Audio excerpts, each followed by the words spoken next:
This episode is brought to you by our good friends at NFL Sunday Ticket on YouTube TV. I'm sure by now you've all gotten back into your Sunday routines, but they could be even better. With NFL Sunday Ticket and YouTube TV, you get the most live NFL games all in one place, every game, every Sunday. And you can even watch up to 4 different games at once with multi-view, one of my favorite inventions of this decade. It's exactly what you need to catch all the action, make your Sundays more magical, and also YouTube TV is great. I got it this year. It's awesome. Sign up now at youtube.com/BS. Device and content restrictions apply. Local and national games on YouTube TV. NFL Sunday Ticket for out-of-market games excludes digital-only games. Ryan Reynolds here for, I guess, my 100th Mint commercial. No, don't. I mean, honestly, when I started this, I thought I only have to do like 4 of these. I mean, it's unlimited premium wireless for $15 a month. How are there still people paying 2 or 3 times that much? I'm sorry, I shouldn't be victim blaming here. Give it a try at mintmobile.com/save. Whenever you're ready. $45 upfront payment equivalent to $15 per month. New customers on first 3-month plan only. Taxes and fees extra. Speed slower above 40 gigabytes. See details. This episode is brought to you by Experian. Are you paying for subscriptions you don't use but can't find the time or energy to cancel them? Experian could cancel unwanted subscriptions for you, saving you an average of $270 per year and plenty of time. Download the Experian app. Results will vary. Not all subscriptions are eligible. Savings are not guaranteed. Paid membership with connected payment account required. I wasn't enjoying dealing with the powers that be, and I didn't feel that we were all pulling in the same direction, and I felt as a consequence that maybe understanding and knowing when it's the right time for you and maybe the right time for everybody. But I made a commitment to the players back in 2021 that I would see this through until the end, rain or shine, and I stuck by that. I confirmed to the players in probably December of 2023 that, look, we've got some important missions ahead, but that I would be stepping aside from coaching the team at the end of the season. Welcome to U.S. Rugby Happy Hour Live. Interviews with the biggest names in American rugby. The New England Free Jacks, Major League Rugby champions. Well-on-one to score. Here are your hosts, Bill Baker and that other guy. Hey, y'all. Welcome to U.S. Rugby Happy Hour Live. Hey, Fitzy, how's it going? I'm doing well done. How are you? I'm great. I'm exhausted. All right. The Olympics took it out of me. I watched a lot of games. I mean, obviously I wasn't on the field or in person, but just so many great events, sporting events going on. You must have taken in a number of hours also. Yeah, I'm actually kind of disappointed right now because, earlier in the morning it was like 8:39 a.m. and I was like, well, I guess I have to do some work. So I can't watch a random pinball game or platform diving or something. So I'm kind of sad right now. What's funny is the last week at some point I was in this other house where the other studio is, and I was sanding the living room floor. And I have this old 50-inch TV that's just, it's heavy. And I got it up there. I got the Roku on it, and I have like wrestling or something on in the background. And I'm standing along, and I stand up to see what's going on, and the entire TV is like brown from all the dust from the floors. So might have to throw that TV away eventually. You won't be getting a gold medal in hanging TVs or something like that. Or... No, probably breaking TVs. So, one other thing we need to do, Fitzy, is we need to update our Open. That needs to say back-to-back champions, New England Free Jacks. I just want to remind you of that. Okay. Okay. All right, let's do it. Lots to talk about tonight. It's amazing. I love talking to this guy. We've had him on a couple of times. After a decade at the helm, U.S. Men's Sevens head coach, former head coach, he ends it all by joining us. Technically, we can say that right now. He's joining us to end it all. Let's welcome Mike Friday. Hey, Mike. Hiya, how are we, lad? Good. We are very honored to have you back on, and I know you've always been great to be on the show. And one thing in our notes we talked about is how open you are to doing these interviews with us and other podcasters or media in the country. So seriously, thank you so much. No, I mean, as part of the role as a custodian to spread the word and try and bring rugby to the masses is that if you've got the job, you've got to be there to be shot at. You've got to be there to be talked to. It is what it is. You can't please everybody all the time, that's for sure, especially in the American rugby landscape. But what you can do is be there to meet the positive and the negatives and the criticism head on. And that's what it's about. That's about spreading the word of the game. And I will hopefully we'll keep Fitzy from yelling at you too much today. So basically, this is our exit interview with you. Okay, this is you're leaving the job. No one has sanctioned us to do this. We're just doing it on our own. So, Mike, let's start off. Let's just start off where we left off. This the last few weeks, Paris Olympics. We just talked about it briefly prior to the show.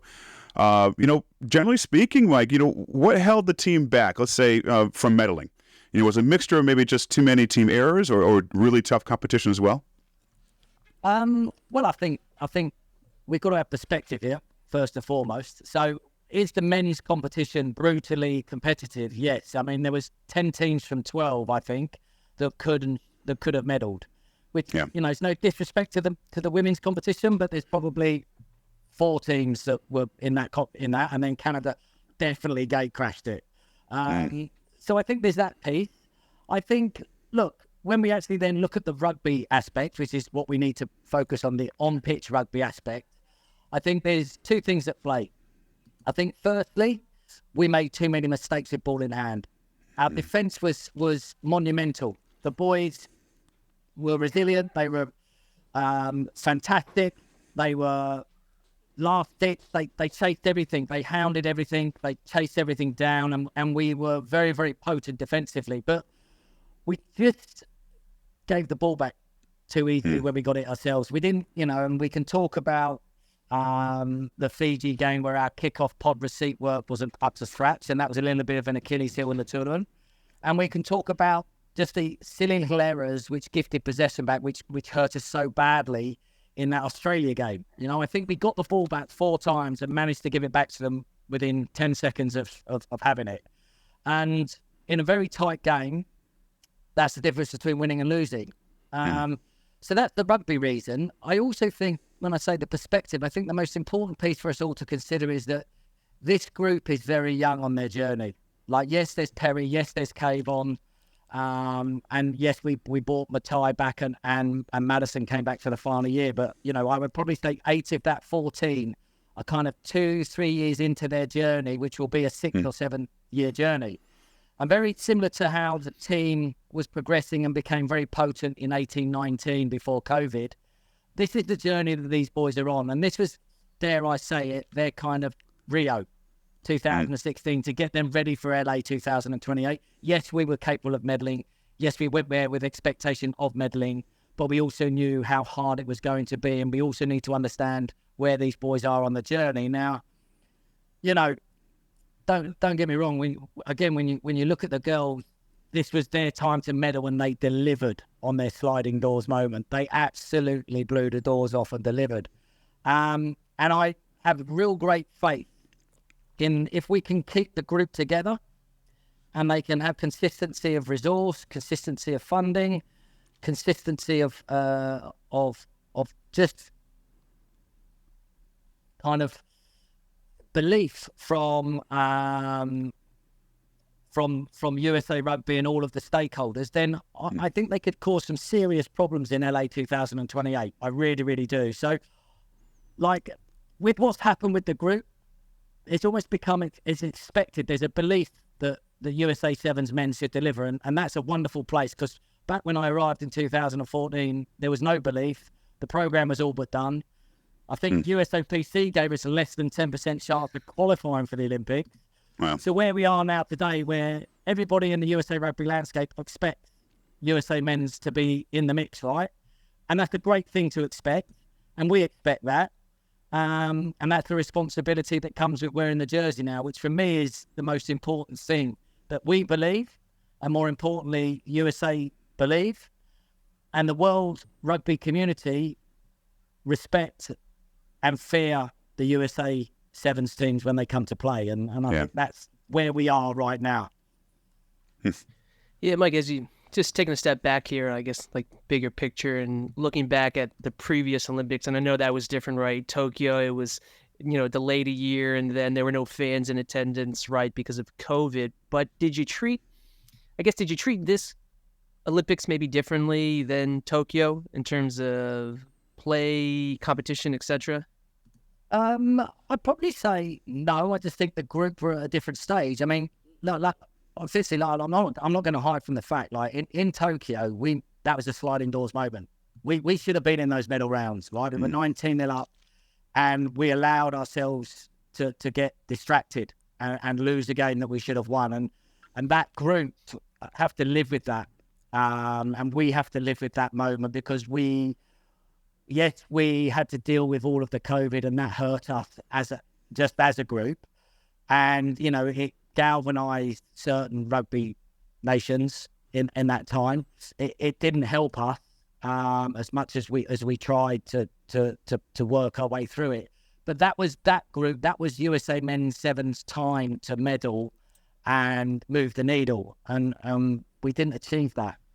So going into this tournament, like I said, we were the most consistent team after Ireland in the World Series. Yet the format and the way that they did the placing games meant that we ended up in that dogfight, which again was ridiculous.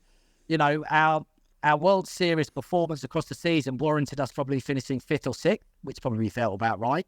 And it's where we were as a group. As a group, they were getting into quarterfinals consistently.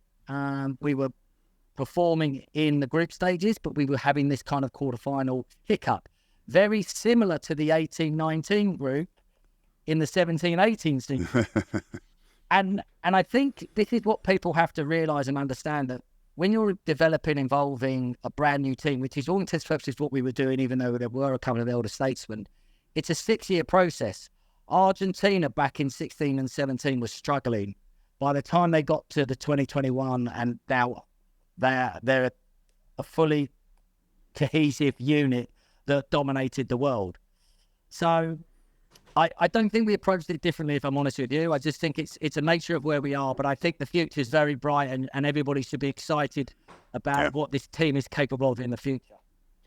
Mike, I wanted to talk individually about one game and just kind of like the in strategy, calculus about certain things to do, right? So, I mean, you talked about it. You guys were in a group of death, running out there against the host nation towards the end of the game, right? Deep in our own zone. It's tied up, right? The kick out, right? And I think a lot of people were thinking, what are they doing? It's tied. Like, they could go for it, not realizing there were additional points to be had there, table points there. But I guess, walk us through that. Was that just something you guys were always aware of? Like, if we're tied in this situation and we know we can nab points here, this is something that we got to do, even if it goes against our, competitive, want to score, try, spirit.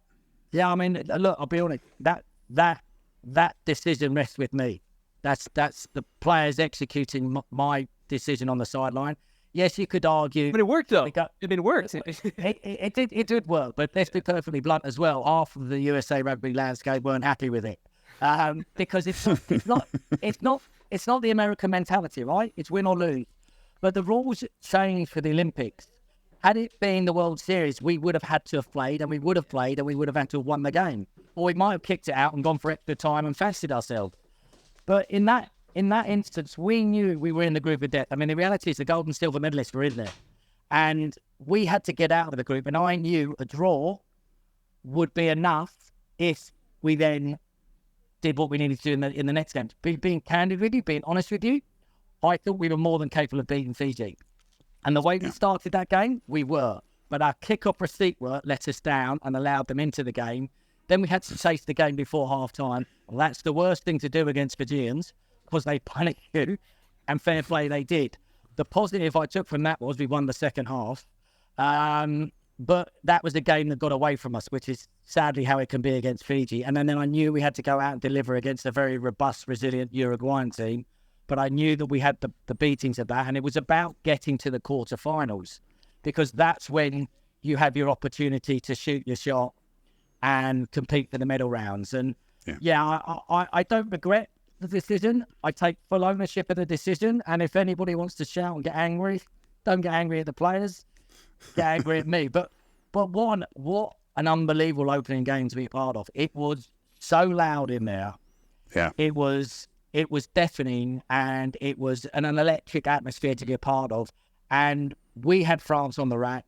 France got back in the game. We then had them on the rack again, but it wasn't the time to gamble. It just wasn't the time to gamble. Mike, you mentioned the women's match earlier. Another electric, that bronze medal match for them.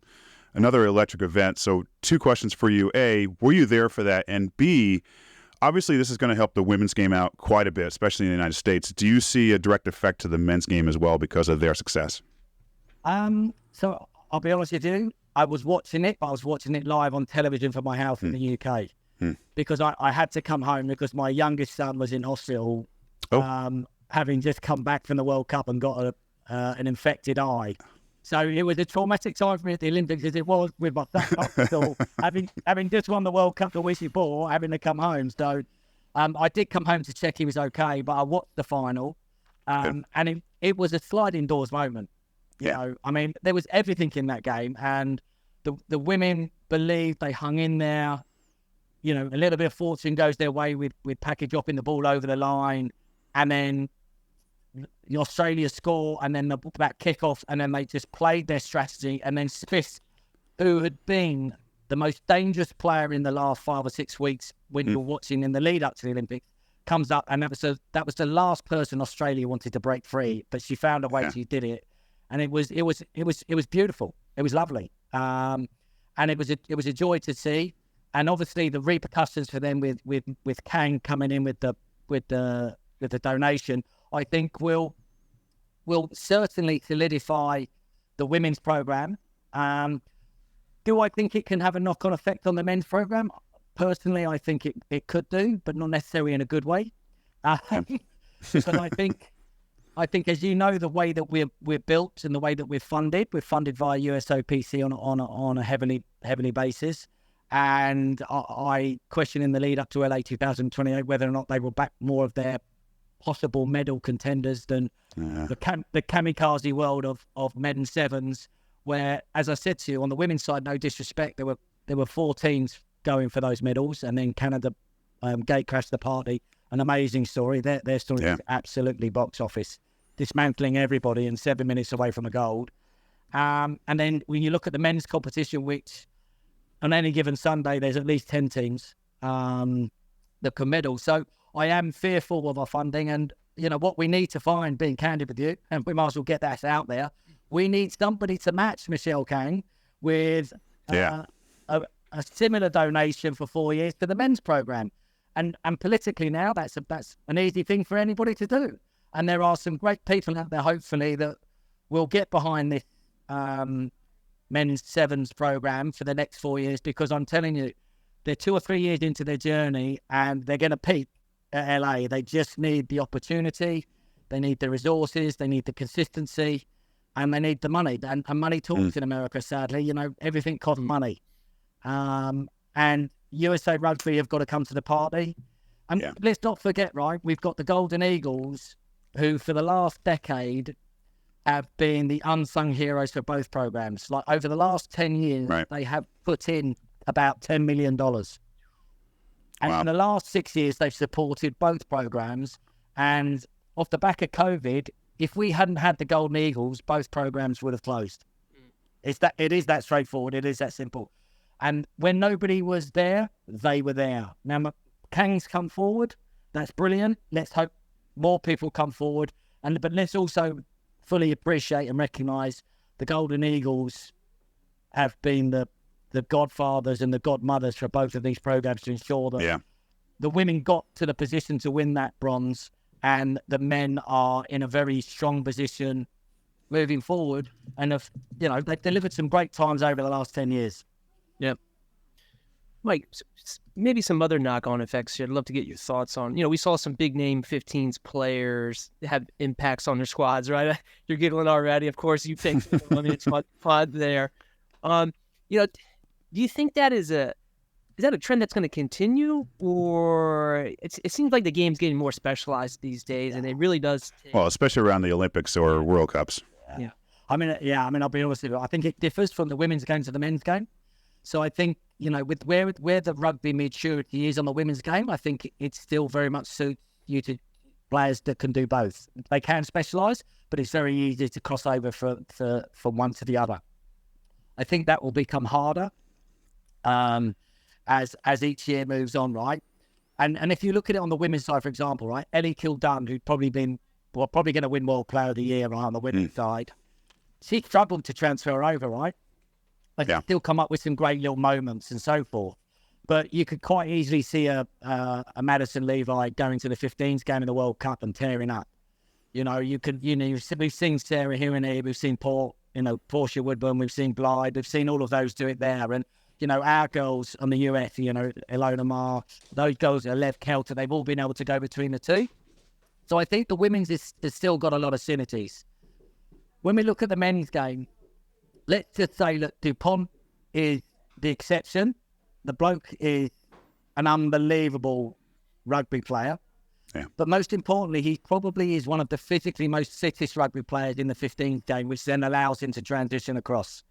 So let's just say let's move Fiji to the side here for 1 second. Because for a Hugo Keenan, who's a very competent player, came in for Ireland, he did okay. And he's very, very, very fit, one of the fittest players in the Northern Hemisphere. But he came up with some moments. DuPont was box office. Not his attacking stuff, but also his defensive stuff, but he is the exception, not the norm. Yeah. Like he's a one-off, he's got a neck like a cow and he's just fantastic. But he also breathes confidence into the other 11 players around him, right? And when the French are confident, everybody's in danger. I think the exception is the Fijians, because the Fijians play a game at a different tempo, right? Where actually fitness is not the paramount and everything. It is about tempo. It is about the way that they attack and the way that they play in ebbs and flows. So you saw two players from the Drua that came across that probably weren't the fittest that they could be, but actually fitted in nicely and brought some real physicality as well as some guile to the way that the Fijians played, which allowed them to then kind of upskill themselves and play to a high level. So the Fijians will always be able to go from 2 or 4th, but that's because they're brought up playing sevens from the age of 5, one-touch sevens on the Fijian beaches, on the Fijian pitches. It's in their blood. So for them to come between the two, it's very, very different. For everybody else, I think it is a kind of a 6-9 month transition, and I think we could see a few more do it in 28, potentially. What I think was special about DuPont was he went back and forth. Yeah. And everywhere he went, he won. I mean, he won the top 14. He won the European Cup in 15s, which is no small feat. He then won that one-off in Madrid. He went to LA and won LA for him. And then he came to the Olympics and they won that. Now, that's a DuPont effect, not only because he's a very good rugby player that added value, but as I said, because he injected confidence and belief into the 12, 13 young Frenchmen that were around him. And it's a powerful combination. And especially in the game of sevens where hungry, young, athletic rugby players, are a handful to deal with. When it comes to towing, seeing is believing.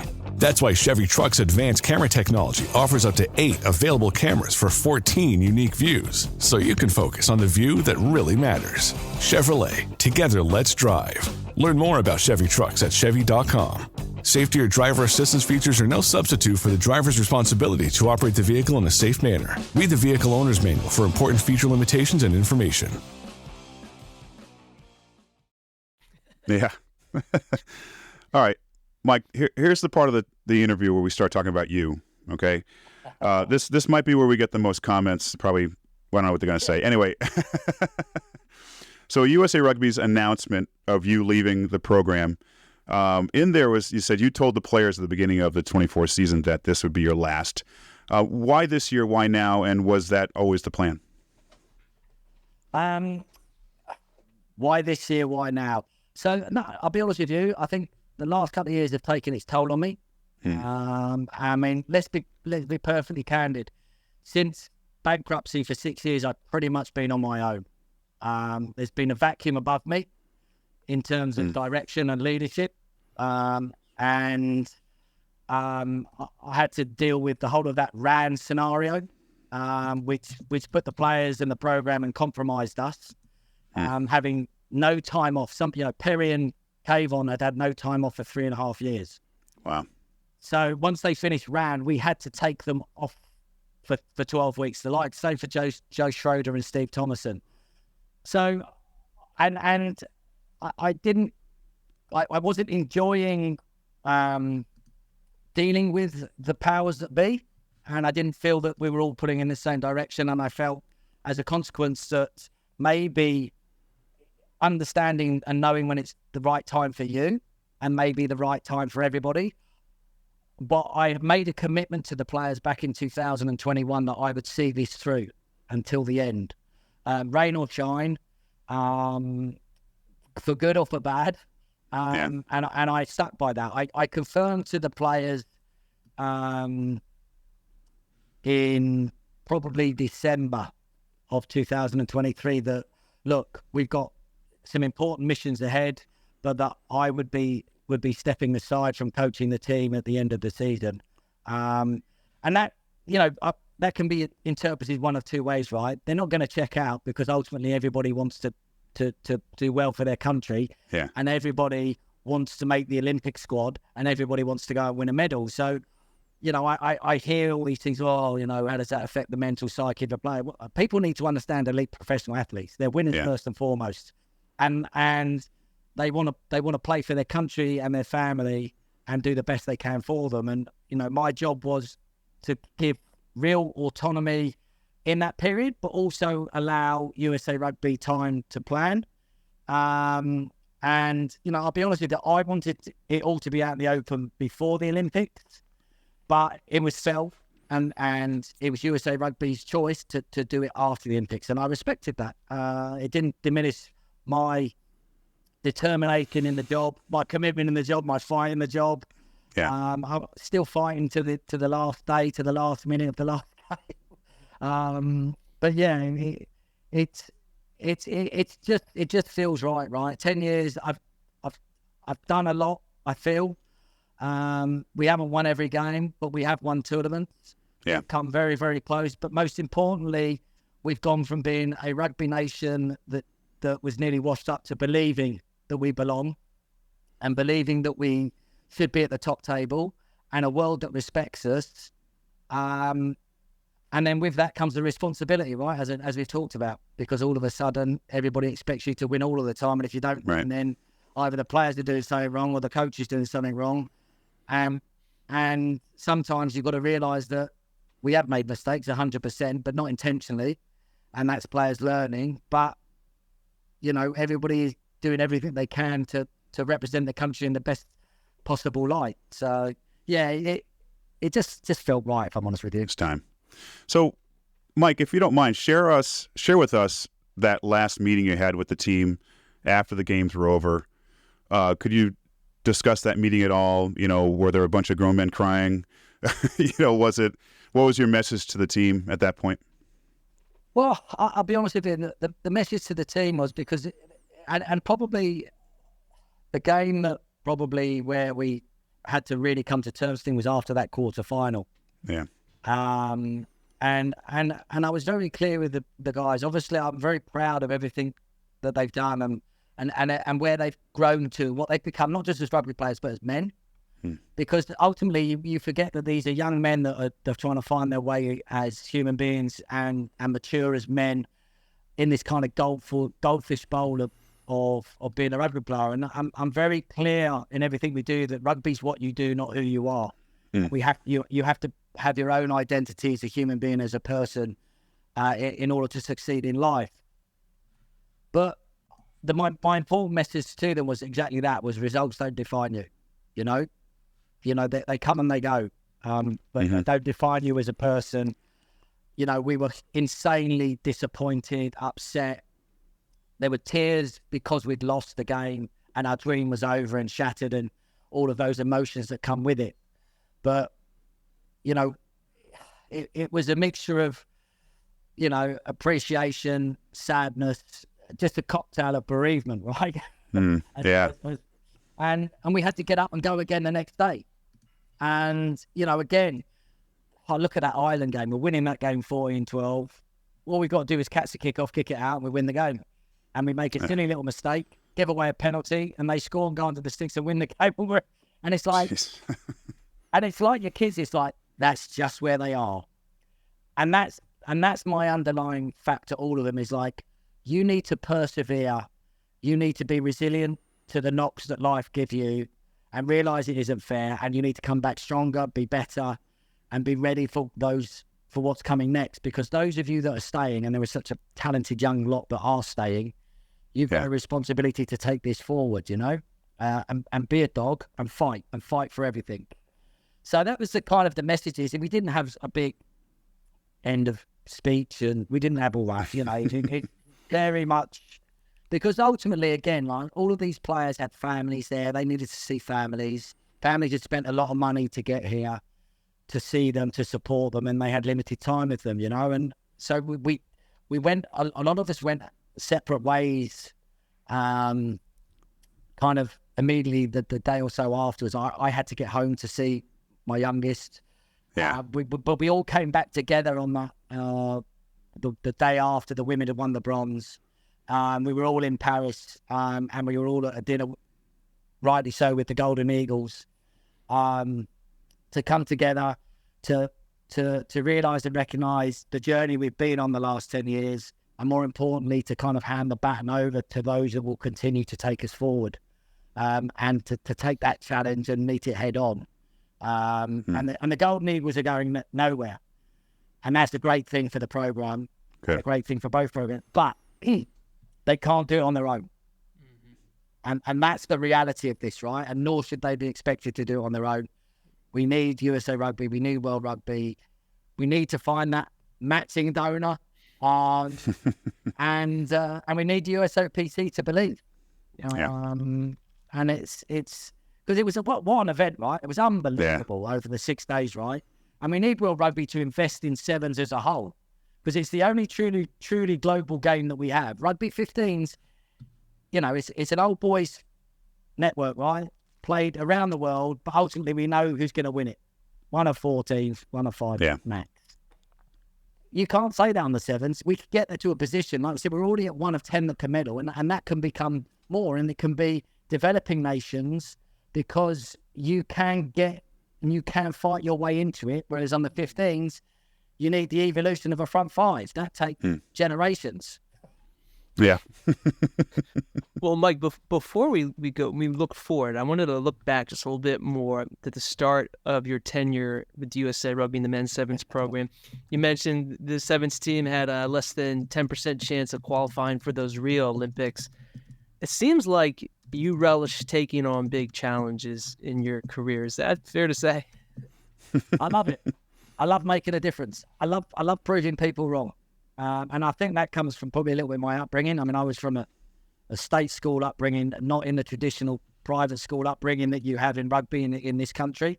I played soccer, and I had to fight my way into this rugby world, and so forth. So I love the underdog. I love taking things with potential, and I love making people believe in something. And, you know, that was kind of when I got involved with England on the coaching front, where again, we were not living up to our potential to become where we became. When I went to Kenya, again, fabulous kind of journey to take them to kind of number 4 in the world. And then the same with the USA boys, you know, and the legacy is not about winning and losing. Do you know what I mean? That's nice. Medals are lovely, great, but what's more important is creating belief in an individual and in a rugby nation that they deserve to belong. And I think we've done that. And I think there's still more to go. And that's what makes it more exciting. It's just not me that's doing that. It's for the next person. And that's the circle of life. And that's how it should be. You know, and I just I'll be watching from afar, but I'll be desperately advocating for this mob to do what they are capable of doing in 2028. So, sorry, I just got sidetracked there. So, Mike, earlier you mentioned this being a young team, despite the older guys of the team as well, but overall a young team. So, talk about that future of the 7 sides. There's got to be plenty of other young talent out there as well. I mean, we just saw the Club Sevens Championships came out there, some phenomenal talent. So, talk about the future and why we should be really excited about it. Well, I mean, I was just like, let's look at the boys that are there, right? So you've got Bizer, 23 years old. You've got Lucas Camp, 22 years. You've got Peter V, 21 years old. Right. I mean, they're 3 amazing talents. You've got Neymar Fuelau, he's 25. Again, he's been with us a long time, but he's only 25, and he's a tempo playmaker. They take time to mature. Fuelau didn't get to his A game until he was 28, 29. You've got a young Adam Channel that's finding his way. We've got Aaron Cummings. Again, he came from the club game, but he's just found his voice, his feet, his physicality. He's found that in the last 12 months, but it's taken him 24, 36 months to get there. So again, what will he be like in 2 or 3 years' time? So when you start looking at that, then you look at the likes of Jack Wendeling, you look at the like of Ryan Santos, you look at Tala Talapusi, who were left at home that didn't quite make it to this group. Then all of a sudden you add a young Peter Seo Jr. who's been training with the group the last 12, 18 months. You've got a Nick Hardwick who's been in and around the group for the last 12, 18 months, finished his colleges this year. You've got Noah Brown, who we sent to MLR for a year. You've got Will Chevalier, we sent to the MLR for a year. You've then got the likes of a Toei Angelo, who's returned from his mission, and in about 6 or 9 months, he'll be fit, ready to go. I mean, he's the nearest thing to Makarunefi that we will have seen. He's a perfect blend of Makarunefi and Martin Yosefo. Wow. Again, we get this guy back. You get a Rufus McLean now who becomes eligible for the US in 25. A 24, 25-year-old man who understands what it is to do international rugby. So all of a sudden you start seeing this and you're like, well, hold on a minute, Jesus. This is an interesting group. And that's before, as you say, we start to unveil the under-23s, which is a new young group that will be playing in Rugby Town, that we've been nurturing, which we'll see the first glimpses of them. Now, I don't expect them to follow last year's group and win Rugby Town. Don't write them off. But let's see where this group is in a year or two's time. We had an under-18 group that we had in the bomb squad that were working with the women to get them ready for the Olympics. They went off to the under-23 Utah tournament to play there. So we've got it coming. We've got it coming through. But again, right, like all of these things, it takes money to make it happen. Right. And the Golden Eagles financed a lot of this. Yeah. Or, sadly, in our game at the moment, it's got to be self-funded. And we've got to get to a position where our pathways pieces, we're creating an international competitive program as well as real development opportunities so they understand what it is to tour, play against oppositions around the world. We talk about that World under 18s that we go to in New Zealand. Again, funded by, Mark Cuban was very generous with us, as were the Golden Eagles last year. But we've got to make sure that we go to these tournaments because that's where we found Lucas Lecamp, Noah Brown and Nick Hardwick 5-6 years ago. So you can see how we can build this, but we need to create these pathway programs, and we need to make sure that our pathways is not agenda driven. And what I mean by that is that we're not driving an agenda to be a 15s player. We're not driving an agenda to be a 7s player. We're creating opportunities for these players. Don't want the coaches making those decisions. There has to be a tip of the spear that has no agenda but makes player-centered decisions for them. We need to see. I look at Keelan Farrell in the 20s, right? He was found via the 7s, but then we pushed him to the 20s. Now he'll be with the 23s. Now we need to see Don Bessad play 7s because that's an exciting talent that could end up going across the 2 as he evolves before he makes the decision. We've got Corbin Smith. Hopefully he'll be fit to play in the 23s. But, all of these names should be creating, we should be salivating at, because if we can nurture them, we're in a good place. There are 2 little areas we need to focus on delivery. We do need to find that crossover athlete that will replace the unique speed that we had with Carlin and Perry. We were blessed. But let's not forget, right? Everybody was very good at digging out what Carlin and Perry couldn't do. Yeah. And when they were in their younger years, making a lot of mistakes, or Perry's latter younger years, and he found his way on the, we needed, rather than celebrate what they were sensational at, we were very good at knocking them down at what they were rubbish at or what they were developing at. So, but I do think we've got to find a way to identify some of those players, but then we've got to have the place to be able to incubate and develop them, as well as giving them the competition schedules. Now, that, again, takes money, as well as systems and processes. And then the other piece we need to develop is we've never really ever replaced Folau Newer and his kickstart, his restart capability. Yes, we've got young tempo playmakers in Neymar and Tala, and their kicking is developing. And we've got Peter Seo Jr. and we've got other guys coming through. But people never realise what they missed until it's gone. Folau Newer's restart capability was unbelievable. And with that aerial people we had, Danny, Matai, Martin, Perry, he put it on a sixpence. And I think that is an area that we've missed. Yeah. And that they're a unique breed. There was him and there was Nathan Hirayama for Canada. What happened to Canada when Hirayama finished? Need we say any more there? I think we've done a decent job to be where we are. So I think we're in a good place, if I'm honest with you. I think people need to realise, and again, it's no disrespect, the Club Sevens is a very different level and a very different game to the international game. If Folau Newer ever played Club Sevens, he would be average.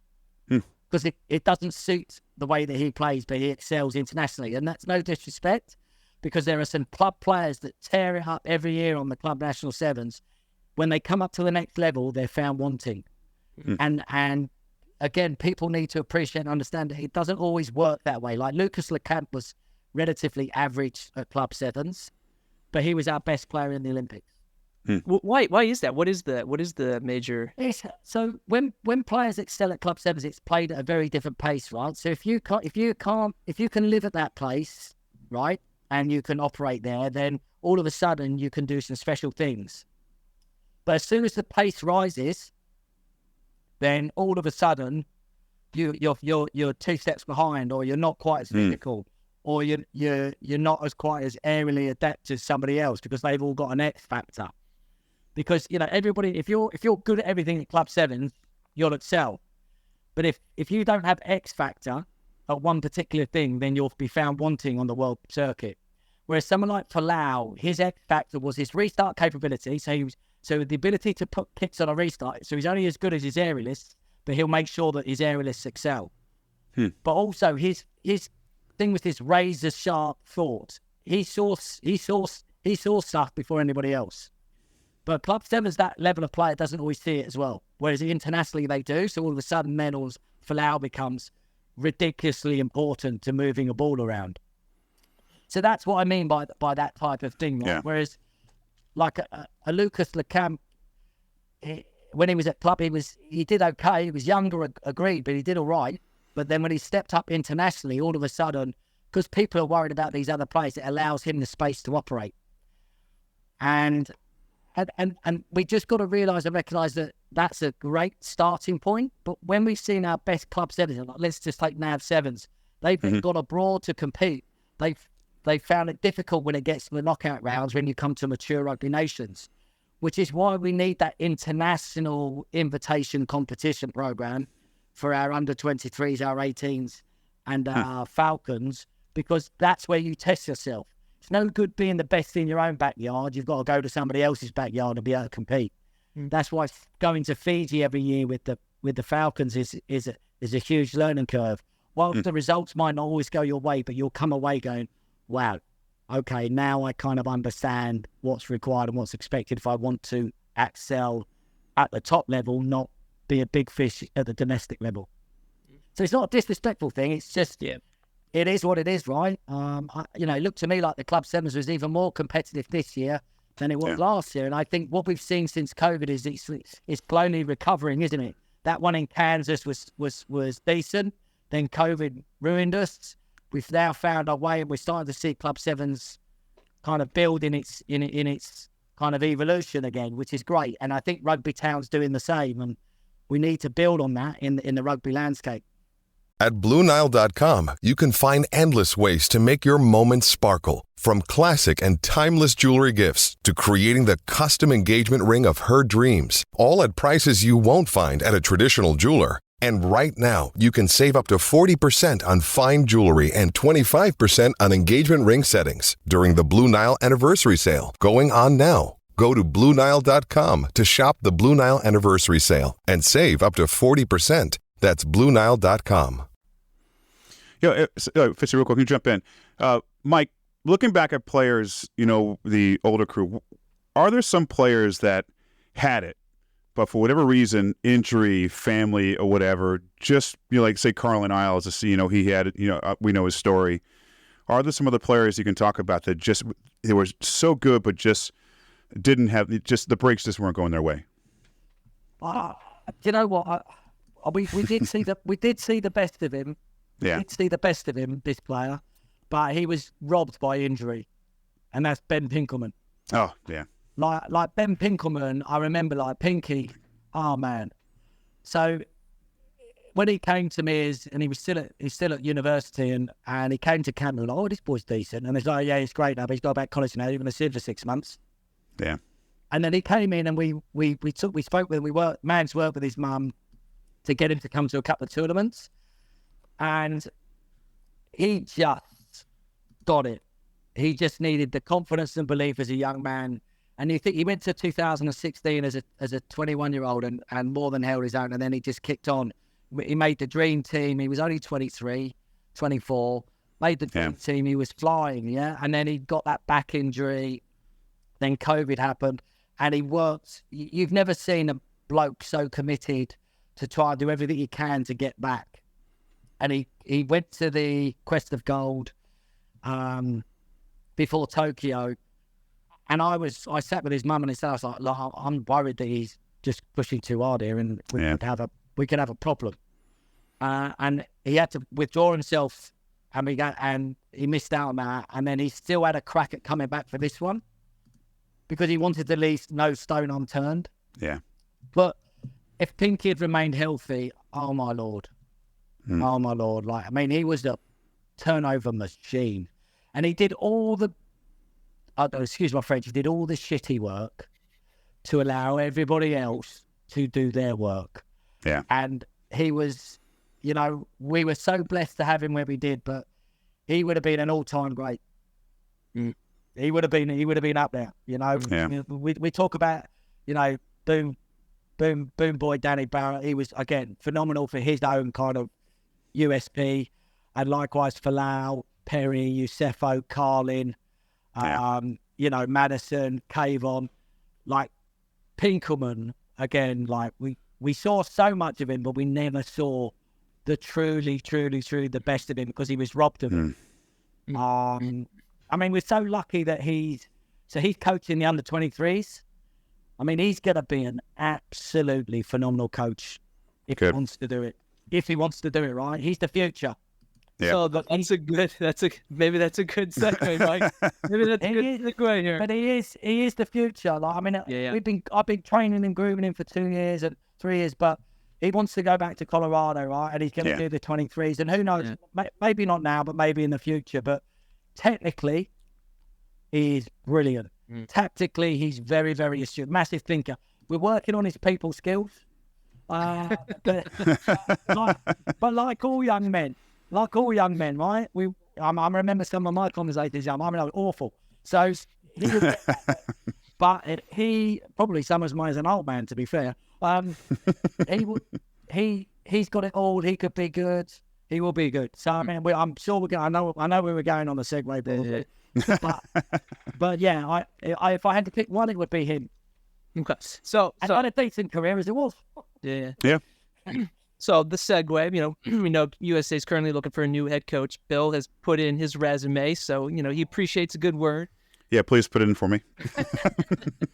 Just quick words you want me to do. Well, I've heard the way you write on social media, so don't use any of those words. Well, I guess so. The question, Mike, are you involved in the search to not involved? Okay, got it. There you go. No, that was one of my dogs there, dude. Oh, Everywhere you learn these dogs. No, I'm not involved. I think, like I say, USA Rugby have decided to run that on their own. It'd be interesting. Like, I'm sure overseas people that are interested will want to understand the lay of the land, and maybe they'll get in contact. But I won't be involved in the recruitment process or the vetting process. No, that's down to tomorrow. Well, that's. I mean, you mentioned that there, like, whoever comes on, they got to understand the lay of the land. I mean, through the decade that you were coaching the men's program, I mean, what was the most difficult part of the job? Was it COVID, injuries, lay of the land, Hong Kong Sevens just not being the same after USA Rugby. I mean, you want me to be honest? I mean, let's this how it is. My title said head coach. I wish that was my job. And I think that's the piece that Tamara is trying to change. Right, she's going to take the burden of all the off-pitch bureaucracy, politics, fundraising, philanthropy, all processes around contracts, managing, RAN, managing World Rugby, managing USOPC. She's going to take on all of that, and that's wonderful. Which then means that the head coach can focus on coaching, and being the best thing for the team. So, the landscape may be different, right, for that new individual in. What I had, the hardest thing was the fact that I was left in a vacuum, and we had to row our own boat. And being candid with you, at dark times, I was so fortunate I had the wisdom and the guidance of some very successful businessmen in the Golden Eagles, because we had to plot and we had to navigate. And yeah, I'm excited to see the new senior leadership at USA Rugby. They need to make some waves, and they need to change some things. And Bill Gorham's got a big job ahead of him, as has Tamara Shepherd, and hopefully they're up for the challenge, because they're underdogs right now, and I hope that they have that ambition and they want to go out there and do a job. And from what I've seen so far, I've got every reason to think that they've got a shot of being successful. So, Mike, you mentioned your son earlier. Is that Harrison? That Lucas. Got the. Okay, but your son Harrison plays fly half at Titans, I believe it is. Harrison, when he was at University of Exeter, played at Taunton. Yes. Okay. We're getting there. Could we possibly see you heading up their sevens program? Taunton's in southwest England. I'm in southeast London. So now Harrison's moved back to London now. He's finished university, and he'll join Isha in the National One League and try and fight for a place there.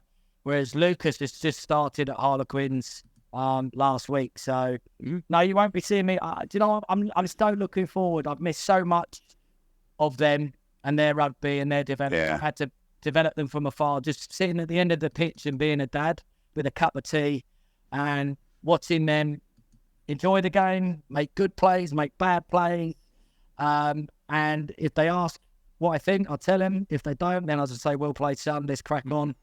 And let's enjoy the game. So, yeah, I know. I need a little bit of rest. So their coaches don't see you showing up to the pitch and going, "Oh, here he goes. He's gonna tell us how to do this." But honestly, this will make you giggle.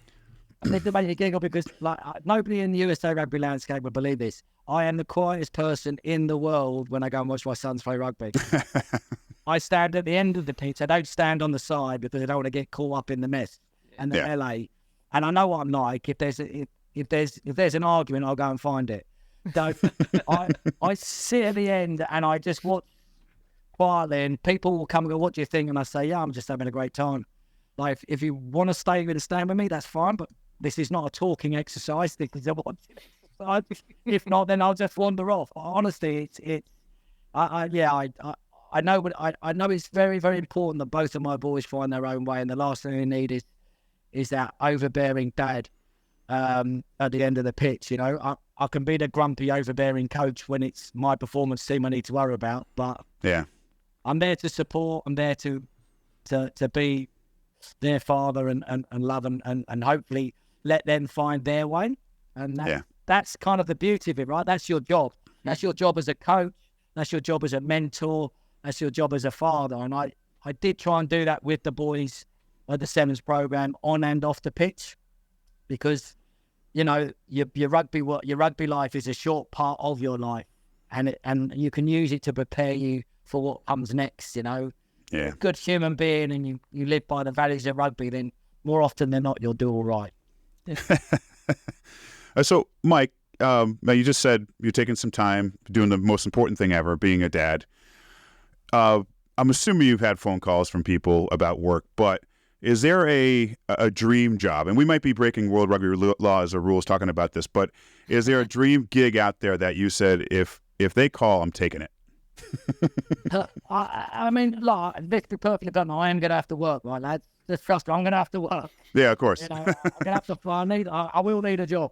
But the big thing, I want to be involved in a project that is going to make a difference.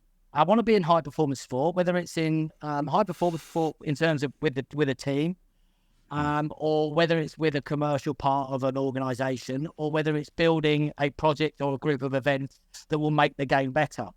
I don't necessarily need to be the man on the touchline, right? I can be the man behind the man on the touchline and try and make everything better for them. You know, I think the world is changing. I think the generations and the way that they learn and the way they interact are changing. And I'm 52 now, do you know what I mean? There's not many of these 22-year-olds that want to listen to a 52-year-old bloke. I mean, definitely not my two sons, that's for sure. So I would look at those types of things equally, and and again, I feel like I'm sitting on a fence. If something floated my boat on the pitch, then because it was a challenge. The underdog comes at the flame is lit, and then the dog comes alive. So I'll take my time, and being candid as well, right? Hey, I'm being so privileged to be in the job I'm in and be a part of elite sport. There's only limited opportunities as well, and there might not be another opportunity, and I might have to look at doing other things as well.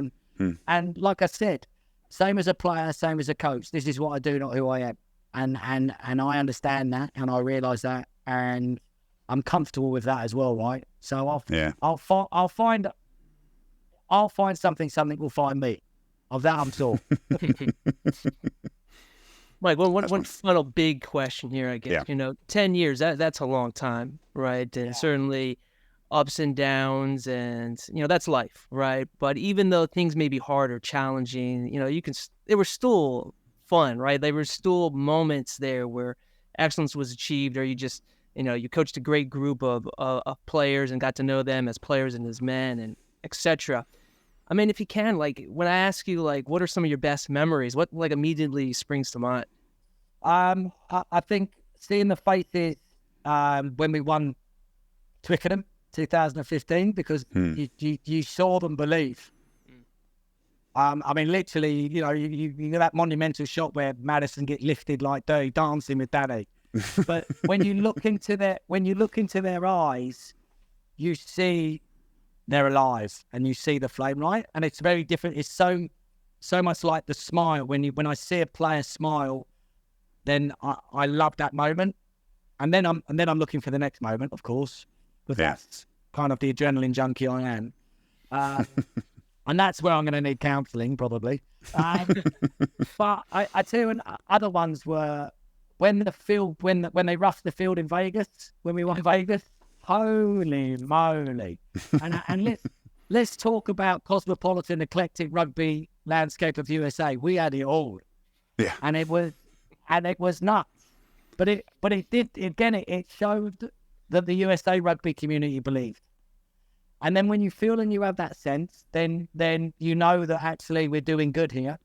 And, you know, I was talking to people like AC, and he was saying that he was watching those types of situations in his high school dorms or his college dorms, thinking, I want to be that one day.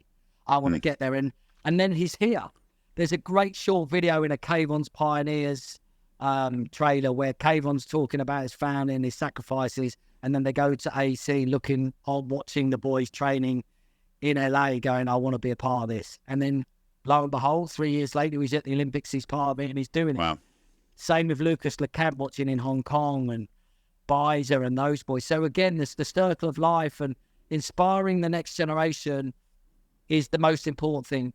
Like I said, results come and go, you win and you lose, but ultimately the inspiration to make the next man have a crack is everything. And all we can ever be grateful for, and I'm really, really proud of this, is I know deep down I've left it in a better place than I got it.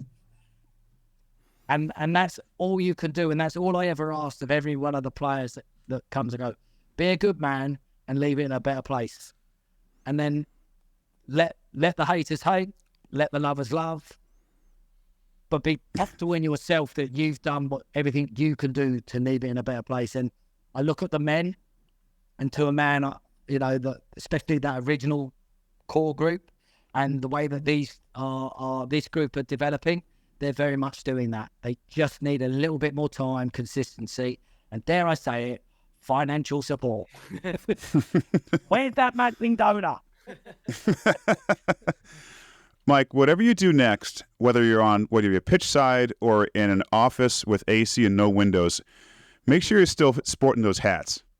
Yes, you got to be bucket hat, right? Do you know who's doing those bucket hats? You know who makes those bucket hats? It's Patrick, right? Cable Williams is behind that. Oh. So Cable Williams, again, it is about trying to grow and, you know, outside interests and outside businesses to you know, for life after. And he's done a fantastic job. And, you know, again, the US rugby community need to get behind him. But again, it's not just rugby hats, right? It can be basketball, it can be baseball, it can be a college. You know, there's a real opportunity for him there. But yeah, I mean, I love the bucket hat. You know what I mean? You've got to be fair, I've worn some absolute good ones and some absolute howlers. Either way, you're not burning. You're not burning your face. Either way. Mike Friday, we said it a bit earlier in the show. It really is a true honor. I mean, I speak for Fitzy here, I believe, to have you on again. It's been a blast talking to you all the time. And we really do appreciate your openness with us in the media, like you mentioned earlier. So, man, we hope this is not the last time we can speak together. Yeah, definitely. I'm sure I'll be around. I mean, the Golden Eagles are keen to get me about, and I'll always be supporting. I reckon I'll be at some of those Sevens events in one shape or form. And, you know, yeah, I'm always around. Always got a view. You know that. Always get a pick. Oh, yeah. Well, when we see each other somewhere again, first round's on you, and then... second or third on you. Okay. Cheap stuff. All right. Mike Friday, thank you again so much.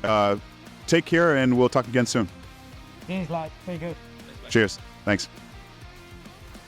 Yeah, again, another fantastic conversation with Mike Friday. It's just, he was, you know, I love what you said earlier, Fitzy, about, you know, the ups and downs. You got to take the good with the bad. You know, he hears the people talking on social media, online, whatever else. Oh, he's got to go, or he's doing great, whatever else. And he handles this so well. And yeah, it's just always a joy to talk to the guy and be able to joke with him. And you did hear, he does get the first round. And after that round, it is the Irish goodbye for me. I'm leaving the bar. I mean, we talked for an hour. We probably could have gone for another hour. Yeah, 100%.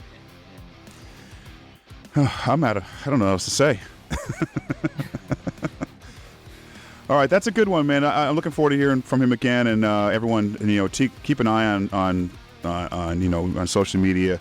I know he says he's going to be with his family for a while, but he's got to be getting phone calls from everyone to coach at that next level, because there's no bigger name in world rugby than Mike Friday. So good luck to him. Fitzy, good luck to you, whatever you're doing next. And I'm going to say good luck to me, too, for whatever's going on. Thank you all for tuning in. And please give us a like, follow, and subscribe to the show. Check us out on your favorite podcast player. And have a good one, everybody. We'll chat again soon.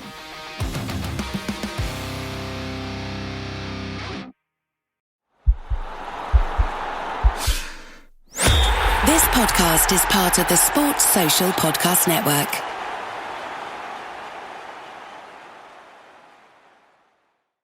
Lucky Land Slots, asking people, what's the weirdest place you've gotten lucky? Lucky? In line at the deli, I guess? Aha, in my dentist's office.